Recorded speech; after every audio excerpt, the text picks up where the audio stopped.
main man, Terry Thomas. And are you looking to work from home? Are you tired of the job that you have right now? Are you looking for a career shift? Well, this is your perfect opportunity. You're in the right place at the right time, watching the right video at the right time. My broker, Senior Vice President Matthew Harper, is looking for people with a high moral character, a heart to serve others. We are a full service financial firm, and there is no experience needed. All you need is a clean background check. We have full-time, part-time positions available. Schedule flexibility. So, if this interests you and you want to find out more information, then what I want you to do is hit me up. Reach out. Give me a call. Serious inquiries only. I repeat, serious inquiries only. If you're serious and you want to work from home, this is what I want you to do. Give me a call at the number 806-240-1607. One more time. I repeat, 806-240-1607.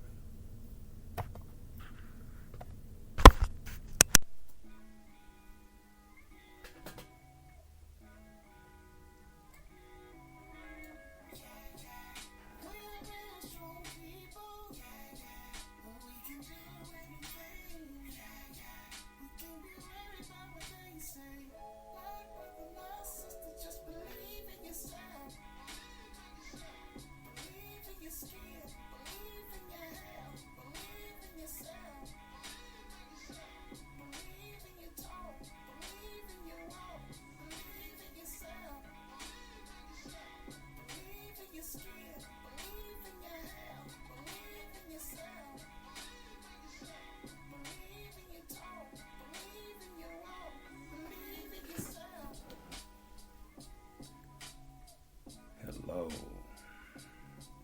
My name is Terry Thomas, and you are now tuned in to another edition of MR.TerryTV. It's been a long time, ladies and gentlemen, since I dropped a video. I was busy with school, but now I'm out on summer vacation, so I decided to jump back on and bring you that heat. So I want to welcome all of you wonderful people. So today, what we're going to be talking about is what it's like to be a blind athlete. I pulled up some statistics, and we're going to dive deep in today. So before we get started, I want to shout out my brother, Anthony Chase. Congratulations, Anthony. Anthony just graduated this past Thursday from Chris Cole Rehabilitation Center for the Blind. One of the best things I could say that I got to do with Chris Cole was meet Anthony. Anthony is an amazing human being. He's very smart, well-dressed man, and he definitely inspired me on many different levels, so I wanted to take the time to shine the light on my brother. You know, I know he's going to do amazing things, and his future is bright. I also want to shout out my other brother, K5 Visuals. So if you haven't already, what I want you to do is take the time to go check out my brother on YouTube, K5 Visuals on YouTube. He has amazing music, amazing videos. He inspires me all the time, so I want to shout out my brother. And before I get started, I want to shout out the sponsor to this video. So The sponsor of this video is called Zeal Zurvita. ZURVITA.com/Terry Thomas. So if you're looking to get your health and your wellness right, if you're looking for that good nutrition, that stuff that's going to keep you hydrated, energetic, if you're tired of that brain fog, if you're looking for something that tastes good to make you feel good, what I want you to do is hit the link in the description. Go to my website, Zurvita.com/Terry Thomas. And go check out the products, man. They got some amazing H2O, what I'm sipping on right now, staying hydrated. This is my favorite time of the year, the summertime, when that weather gets hot. You know, you got to get outside and get some of that great sunshine, get the body moving, that blood pumping. So, of course, I want to share it with my listeners. Go out there and get you some great Zeal products. You know, feel the zeal. You know, my slogan is keep it real, drink your zeal. All right. So, talking about being a blind athlete, ladies and gentlemen, some people might say, well, Terry, what qualifies you to talk about this? Well, let me tell you why. I've been blind all my life, visually impaired, you know, born with glaucoma, aniridia, have some vision, so I'm a partial, you know, I have some vision. So I know a lot of my blind people out there can feel that. You know, we have all different types of blindness, and I got to learn about more blindness when I went to Chris Cole. You know, there's some eye conditions I never even heard about until I went there. And me, myself, I'm a blind athlete. I competed in a lot of different sports throughout my life. I've done taekwondo. I have amateur wrestled for the biggest portion of my life from the age of 5 years old till I graduated high school in 2009. I've done some jiu-jitsu, and I've done some professional wrestling training as well. And being a blind athlete, it is one of the hardest things that you could ever do, you know, because just imagine, you know, sighted people, they make things look easy, you know, but I'm here to tell you and let you know, no matter what sport you're into, there is a modification, there's a way that you can get out there and be active and be proud of what you're into. You know, me, I was into wrestling. And growing up here in Texas, Texas is football country. Texas is basketball country. I would have surely liked to have grew up in another state where wrestling is just on par with other sports like Oklahoma, Utah, Michigan, places like that. Here in Texas, it took us a long time to get a college where we could get a wrestling team. You know, we got Wayland Baptist University. For those who haven't heard of it, you know, you got Wayland Baptist up here. You know, they got a wrestling program. So shout out to Wayland Baptist. I did not compete in college. Didn't get a scholarship. But I will say, some aspects of being a blind athlete are you are going to have to overcome the stigma of being a blind individual. And what I mean by that is, there's going to be a lot of doubters out there. But one thing you're going to have to overcome is you're going to have that confidence in you. A lot of people don't have a strong support system. I thank God every day I had my grandmother, my grandfather, my aunt, my uncle to support me throughout my wrestling journey. A lot of people did not believe that I could wrestle the way I got into wrestling. For anybody that knows me, I'm a huge professional wrestling fan, and I remember my family, they were flipping the channels, and it landed on WWF at the time. World Wrestling Federation, but now it's called WWE. And I remember being glued to the TV. And for my blind people out there, y'all know what I'm talking about. I know I watch TV. Boy, I'm up on the TV. You know what I mean? I'm like, it might be like 3 or 4 inches away from my face. You know what I'm saying? I'm up on it. As a little kid, I fell in love. And so when I met a friend, when I was a little kid, met him, I think it was in school, I forget what grade it is, it's been so long, but he said that his uncle was coaching wrestling at the YMCA.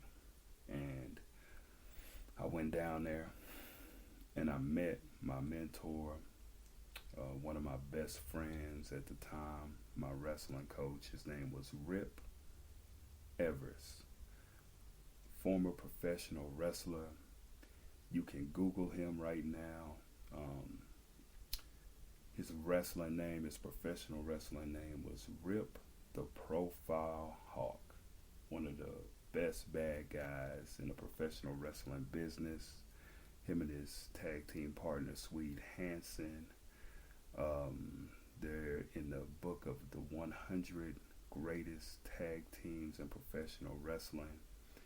And that was definitely a blessing for all my wrestling fans out there who knows who the Nature Boy Ric Flair is. My wrestling coach, Rip, he helped break in Ric Flair in the Carolinas, and they were tag team champions. But just to give you a little background on who I was trained by, just to, shout out people that do things for you.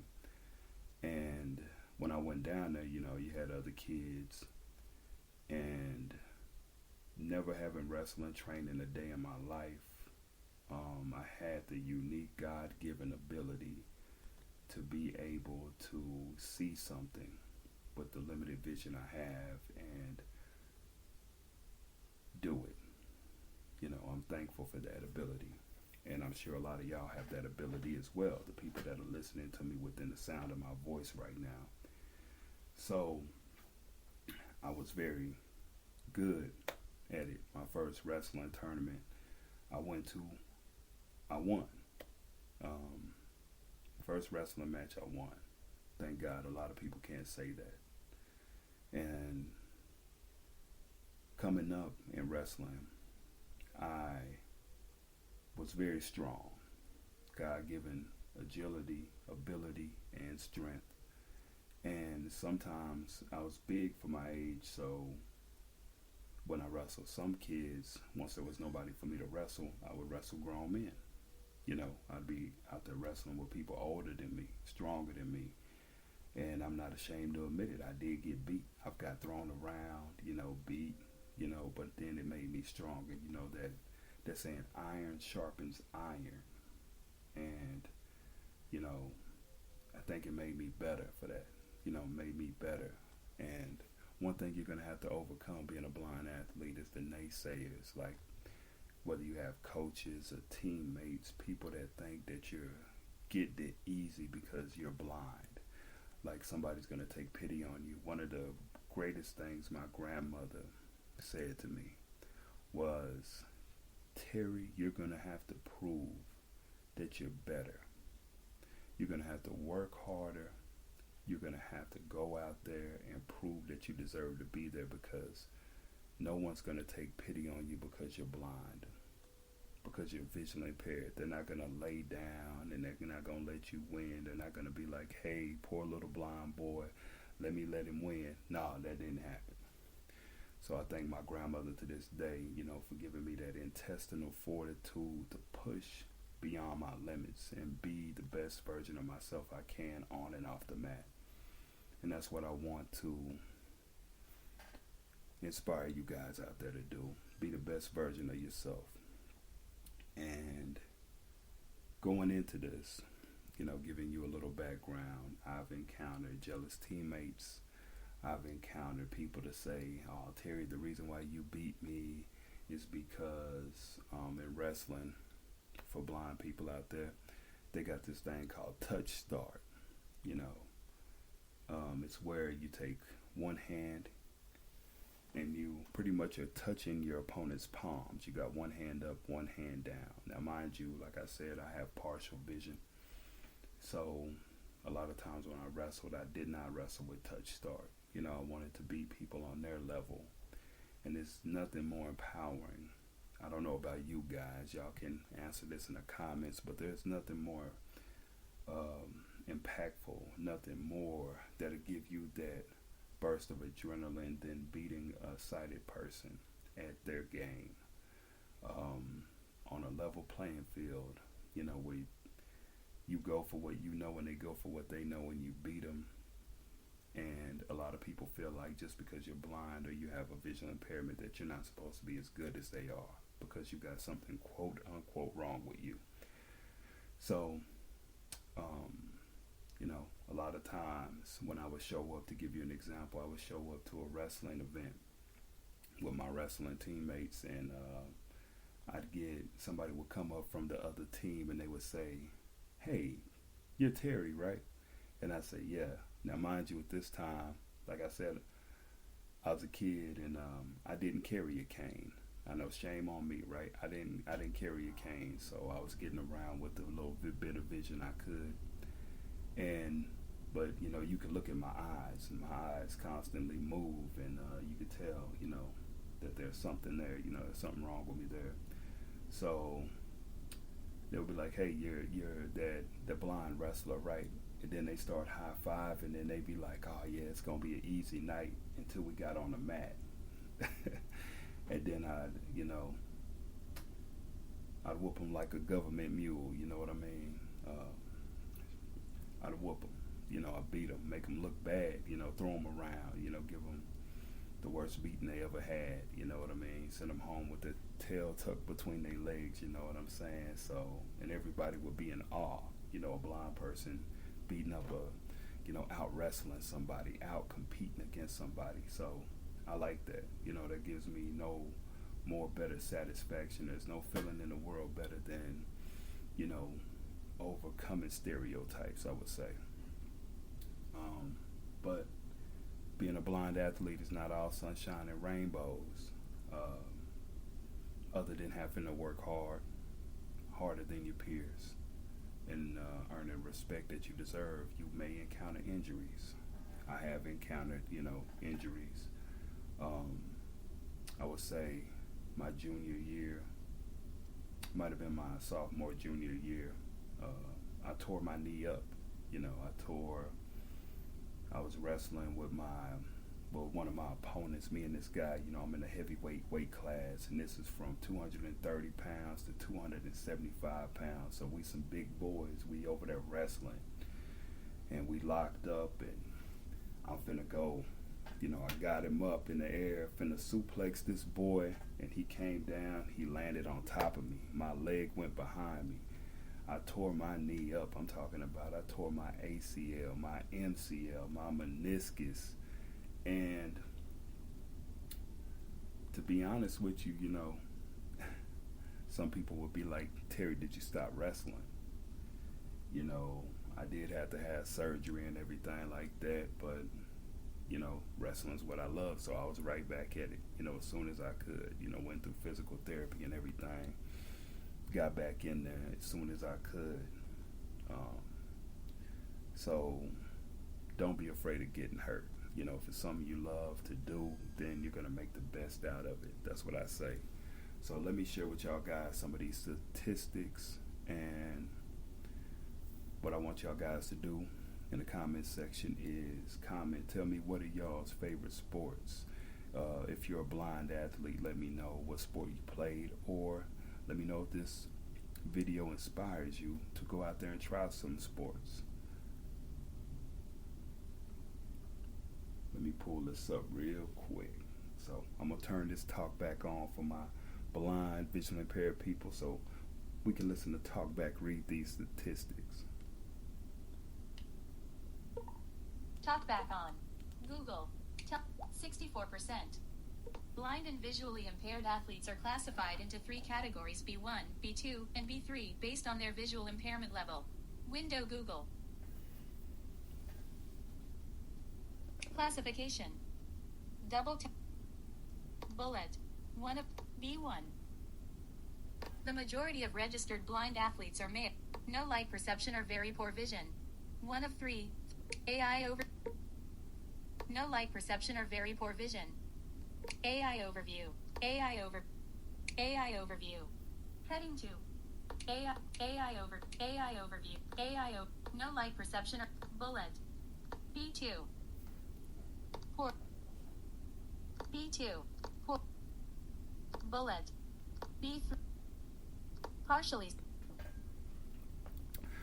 All right, ladies and gentlemen, Talkback is acting crazy, so this is what I'm going to do.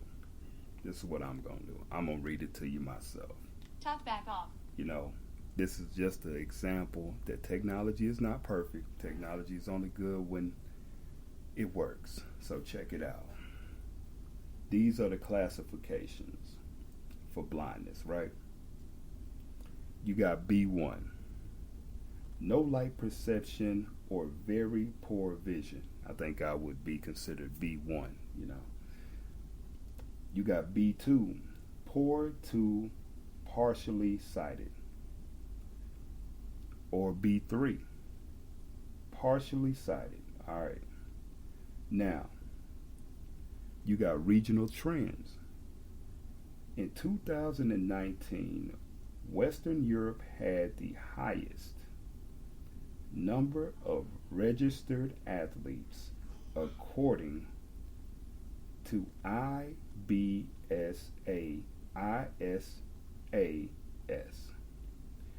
Europe contributed the most athletes overall, followed by the Americas, Asia, and Africa. Some regions like Central Asia, Central Europe, and North America had a higher percentage of B3 athletes. All right. Now, come on, guys. Now, we can't let these other countries outdo us. I got to meet some amazing blind people out there. Chris Cole.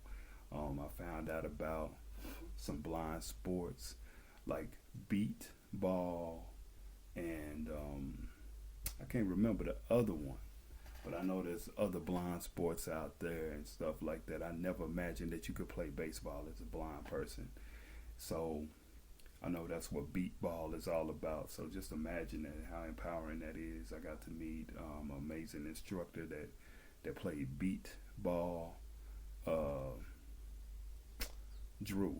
I don't remember Drew's last name, but Drew is totally blind. He's really an amazing guy. So he's a big inspiration. So a lot of y'all might be like, do you got to be a boy? Do you got to be a girl? You know, boys and girls also compete. Let me give you some age ranges. So right here we got age and gender.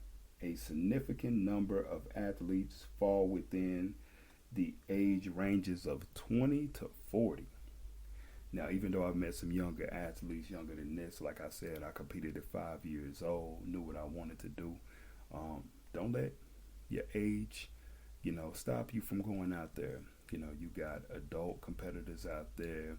You got kids out there competing. My biggest takeaway would be get out there and have fun. Find something that you like to do. Don't let anything limit you. And go out there, and if maybe you're going to be the first blind person to make it happen. So kudos to you. Go out there. Don't let anybody tell you what you can or what you cannot do.